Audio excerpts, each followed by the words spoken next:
Engkau katakanlah isi hatimu seturut kebutuhan umatmu hari ini. Hamba-Mu siap Engkau pakai seturut maumu, maka ambil alihlah sepenuhnya dalam nama Tuhan Yesus Kristus. Kami siap menjadi pendengar dan pelaku firman-Mu sambil menyongsong kedatangan-Mu yang kedua kalinya. Biarlah hati kami terus tertuju kepada-Mu dalam nama Yesus. Haleluya. Amin. Silakan duduk Bapak Ibu. Baik, shalom. Shalom. Terima kasih kepada Tuhan. Dia pelihara kita, Dia mengantar kita kepada sampai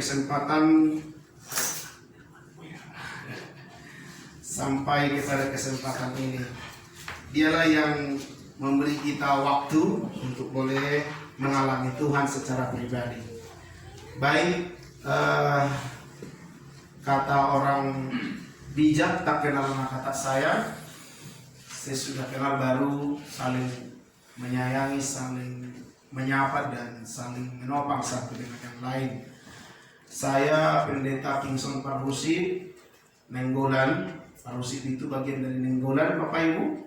Dan nomor saya ini udah lama saya kenal, tapi baru ketemu di tempat ibadah ini.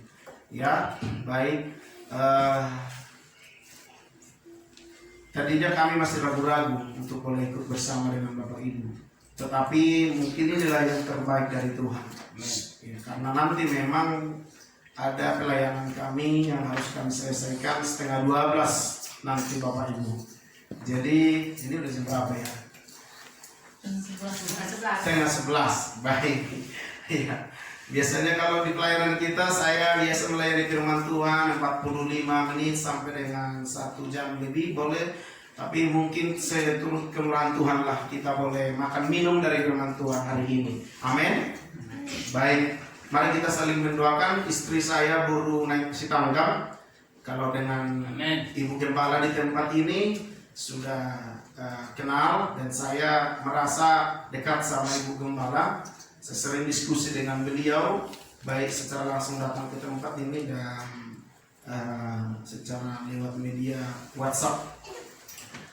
Terima kasih buat Ibu Esti Sirait dan seluruh umat Tuhan yang beri kesempatan ini.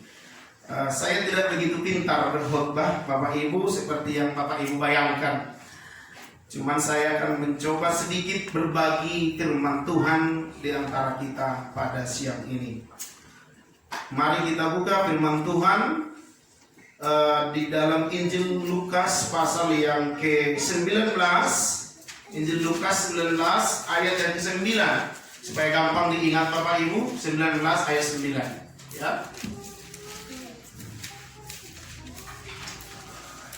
Kalau berkenan mari kita membaca firman Tuhan yang ada di Alkitab atau di Alkitabnya ya.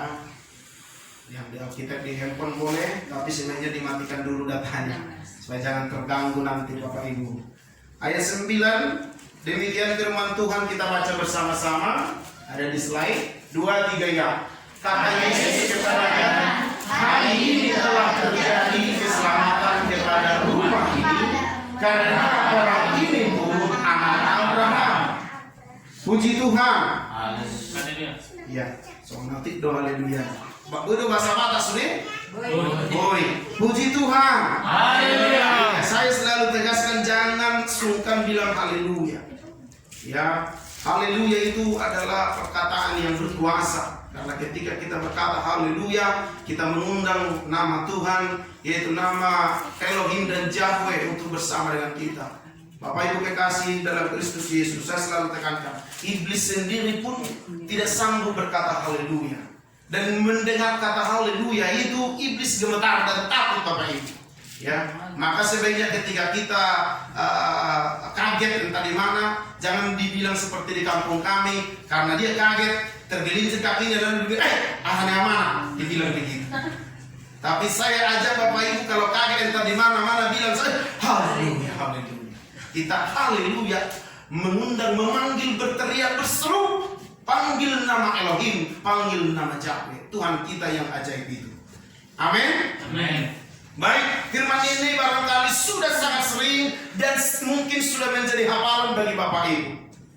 Tapi mungkin Tuhan sedang menginginkan sesuatu dari kita yang hadir ini, bahwa kenapa harus kembali diperdengarkan di tengah ibadah kita ini. Dikatakan di sini, hari ini telah terjadi keselamatan kepada rumah ini, karena orang ini pun anak Abraham. Puji Tuhan. Haleluya.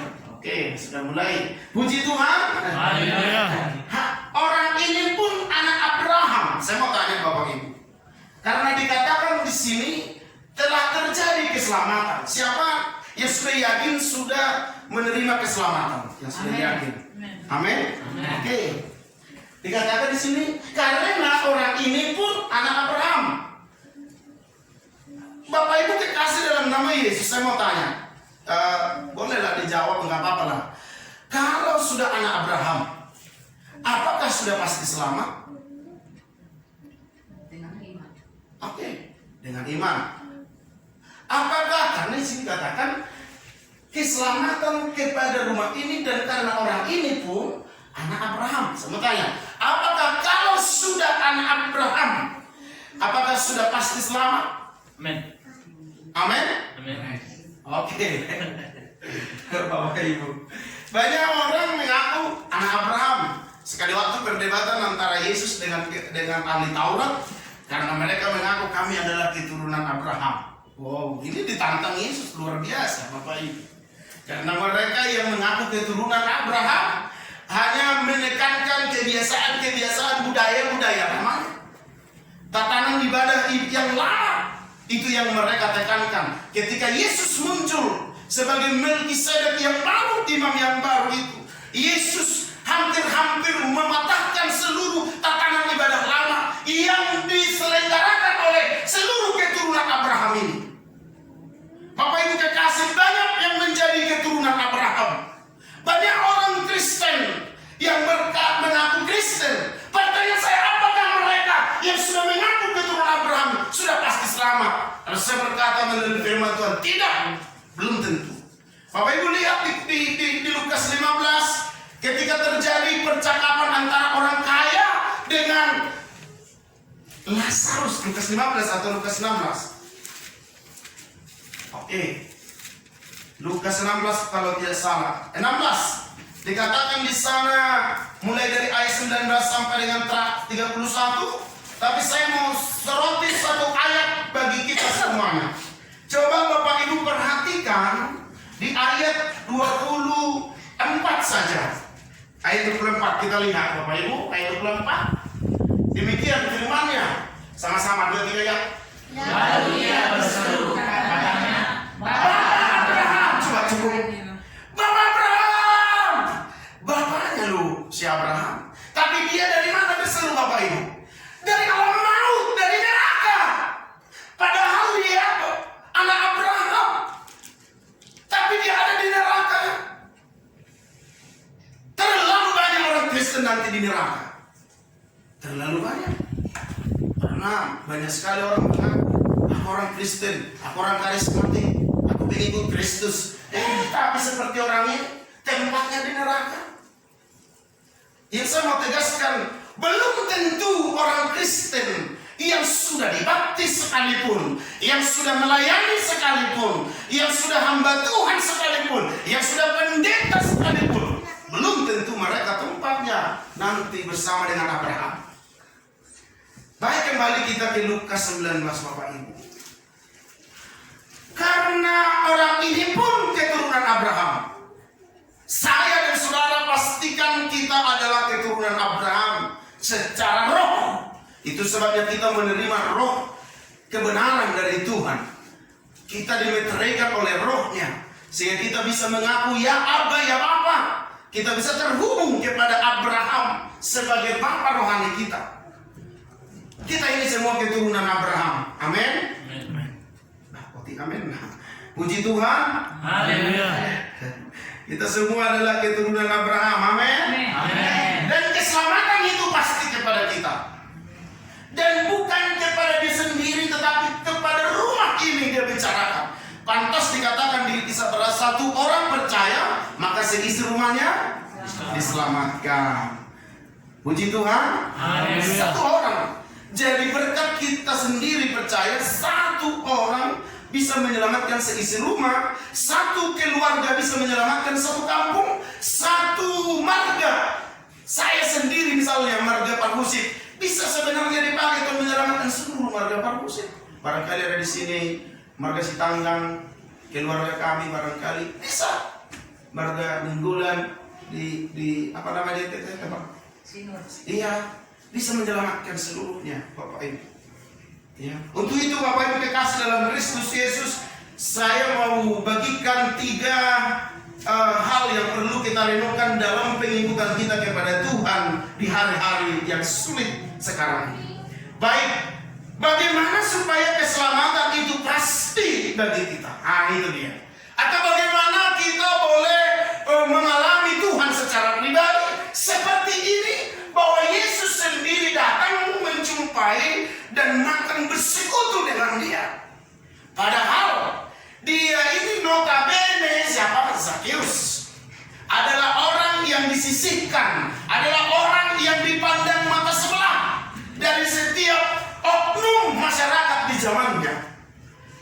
Bagaimana itu bisa terjadi, Bapak Ibu? Bagaimana supaya pernyataan ini menjadi milik saya, menjadi milik Bapak Ibu? Coba kita lihat di ayat 1 sampai dengan selanjutnya. Ayat 2 saja supaya cepat. Di situ ada seorang bernama siapa? Di hutan isi ada marga Zakheus. Ada hutan ini buat baik. Hutan kami pinangarong lo kali. Ibe kami gelar ni dengan kami Zakheus. Allah kami yang muda-mudi kompak untuk kami pelayanan ke mana-mana. Jadi ada saya pedek. Kami ada opak. Jadi saya pedek. Jadi belum mabayan semi drama ada buat semi drama. Lupa saya. Jadi selalu kami buat dia Zakheus. Lalu dia ada mimbar tinggi waktu itu di gereja. Lalu kami suruh dia naik. Lalu datanglah pura-pura Yesus. Hei Zakheus, turunlah kau dari situ. Karena dia pendek. Baik Bapak Ibu dikasih dalam nama Yesus. Dikatakan di sini, perhatikan siapakah Zakheus. Pertama jabatannya apa? Pemungut cukai. Yang kedua, seorang yang kaya. Siapa yang di sini orang kaya bersama dengan saya? Katakan amin. Dan jadi kamu. Kita yang membuat ukuran kita kaya atau tidak. Karena kita punya Bapa di surga. Milik Bapa, milik anaknya. Saya anak Bapa, saudara milik anak Bapa. Amin. Iya, kita harus percaya dong. Baik. Di sini dikatakan pemungut cukai. Lagi-lagi dikatakan bagian ayat 3 bagian terakhir sebab badannya pendek. Ada 3 kejanggalan dari Zakheus, Bapak Ibu. Pertama, dia itu pemungut cukai adalah jabatan pekerjaan yang dianggap masyarakat pada saat itu pekerjaan yang kurang pas lah.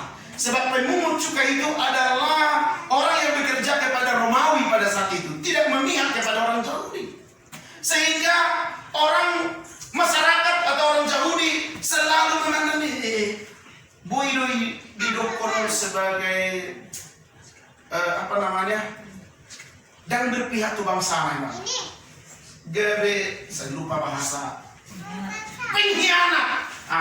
Pengkhianat bangsa dan Zakheus menurut orang itu, karena dia bekerja sebagai pemungut cukai, bahkan bukan sekedar bekerja tapi dia kepalanya. Jadi dianggap orang dia banyak-banyak korupsi sehingga dia menyogok tentara Romawi, maka dia menjadi kaya.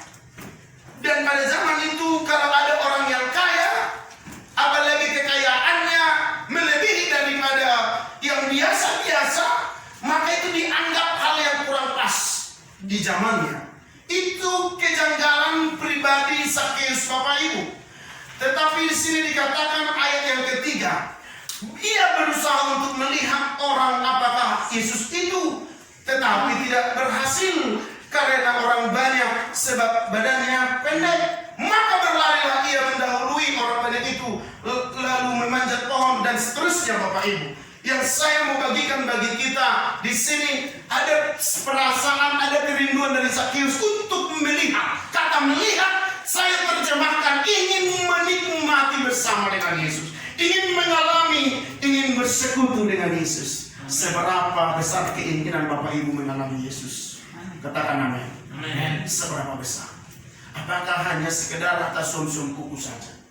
Atau hanya ingin memperoleh rasa nyaman daripada dibilang orang gak punya gereja?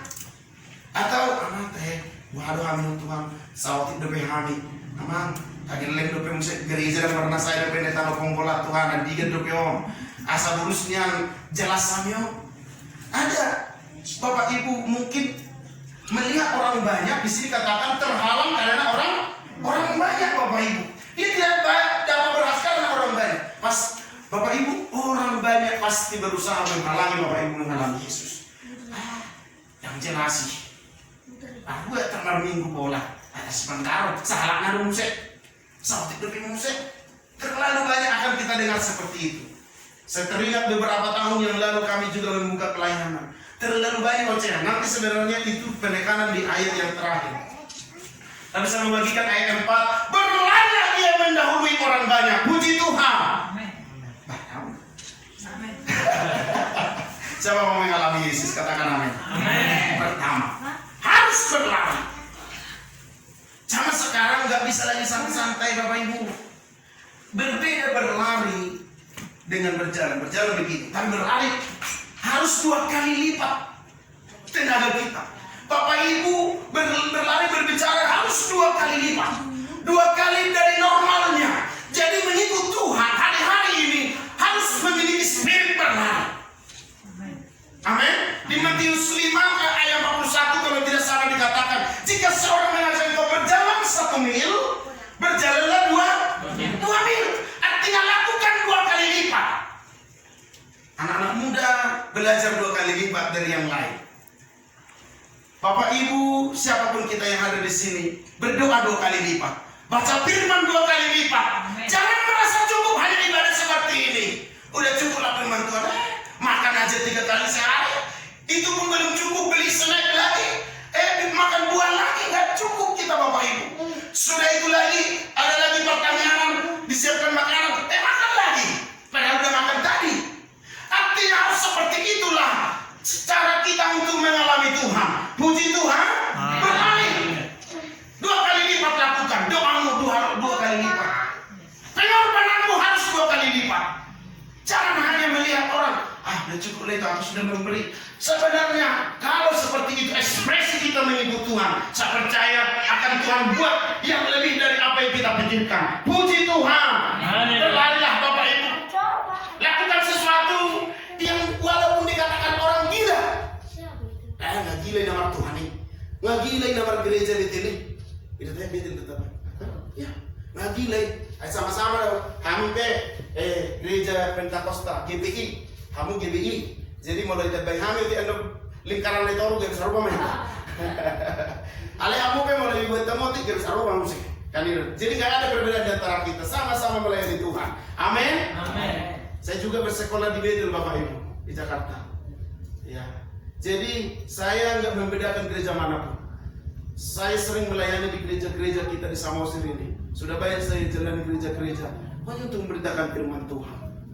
Baik, saya rindu kita berlari 2 kali. Berlarilah, jangan hanya berjalan lagi. Amin. Sama-sama katakan, ayo berlari mencari Tuhan. Ayo berlari mencari Tuhan.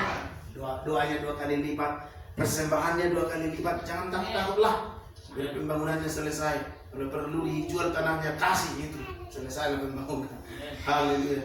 Orang mau menjual, tapi yang di sini membeli ini. Canda Bapak Ibu ya. Yang kedua, ayat yang ke-6. Mari baca sama-sama 2, 3 ya. 6, 2. Oh belum siap ya. Ayat 6, Lukas 19.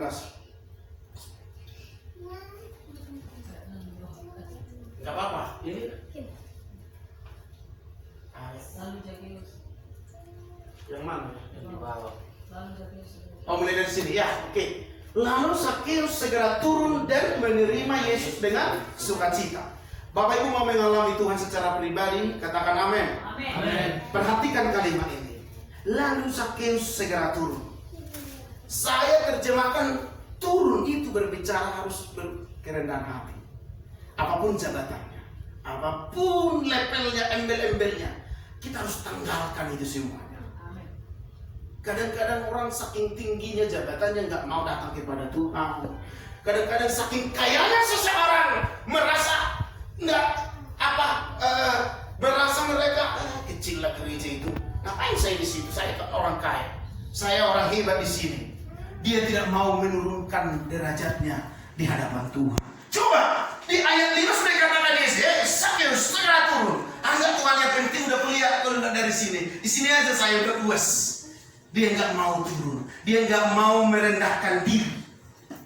Maka mungkin cukup sampai di situ cerita tentang Sakeus ini. Tetapi ketika dia mau turun dengan sukacita, maka terjadilah ayat yang ke-9 itu tadi.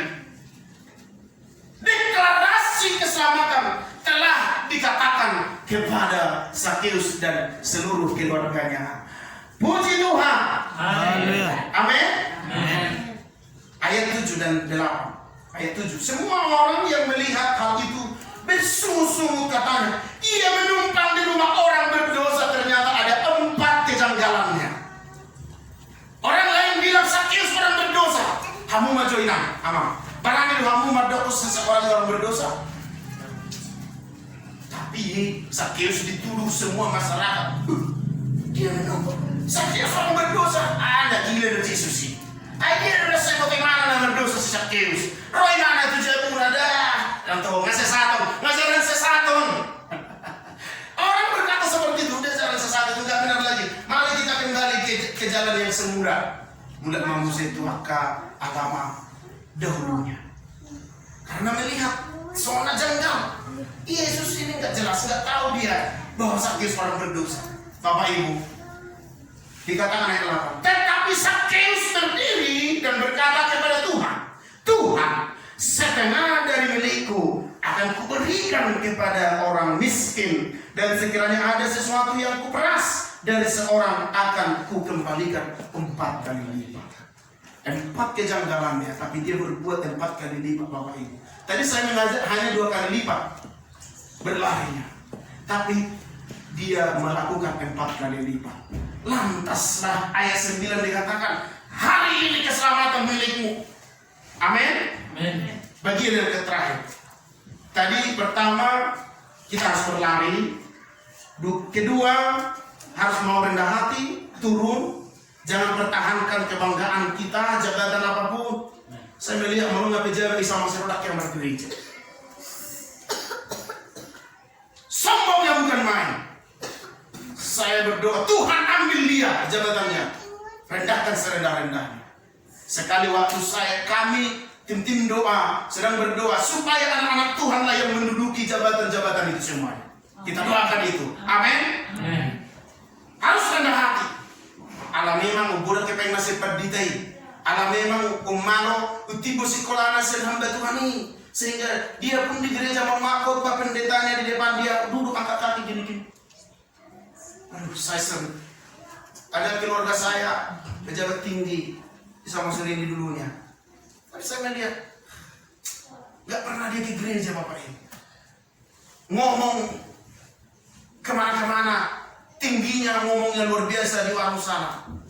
Akhir-akhirnya Tuhan juga izinkan jabatannya itu tidak dimiliki lagi. Maka rendah hati itu sangat perlu di hadapan Tuhan. Amin. Yang ketiga di sini dikatakan ayat 7 sampai 8 itu, jangan hiraukan perkataan orang lain. Tadi saya sampaikan, nggak usah peduli dengan apa kata orang dalam pengikutan kita kepada Tuhan.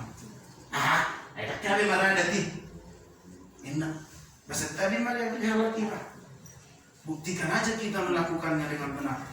Mana lebih berdampak apa yang kita lakukan daripada yang mereka lakukan. Coba. Nggak usah dengar itu. Teruslah berjalan dengan kuat. Karena Tuhan akan menyertai kita. Amin. Dia dikatakan kita orang kecil, orang yang tidak seberapa, orang yang tidak dipandang, yang tidak dianggap ada, bayangkan tidak dianggap. Tetapi terus bertahan, bahkan dia melakukan 4 kali lipat. Seperti seorang perempuan Fenisia itu dikatakan anjing loh Bapak Ibu. tapi dia nggak peduli apa kata orang. Yang pasti saya dapat keselamatan itu. Rebutlah keselamatan itu dengan berlari. Amin, Bapak Ibu. Jangan pedulikan orang lain. Saya tambahkan sedikit lagi referensinya ayat 8 ini. Tanda-tanda orang yang mengalami Tuhan. Ayat 8 kita lihat. Ini tandanya. Tanda orang yang mengalami perjumpaan dengan Tuhan. Tanda orang yang mengalami Tuhan secara pribadi. Lihat ini. Ini dia. Dia pasti mau berkorban melebihi dari biasanya. Yang kedua, dia pasti mau memulihkan hubungan yang rusak. Maka dia dikatakan mengembalikan 4 kali lipat Bapak Ibu. Bagian pertama yang akan kuberikan kepada orang miskin. Dia pasti mengasihi melebihi daripada orang lain. Yang kedua ini dikatakan dia pasti memperbaiki hubungannya. Dia pasti menebus salahnya dengan cara apa? Dia melakukannya seperti ini Bapak Ibu. Apakah Bapak Ibu sudah bertemu dengan Tuhan atau tidak? Apakah kita sudah pernah mengalami Tuhan? Buktikanlah dengan ciri-ciri seperti ini. Amin. Mari kita berdoa sejenak sebelum kami serahkan.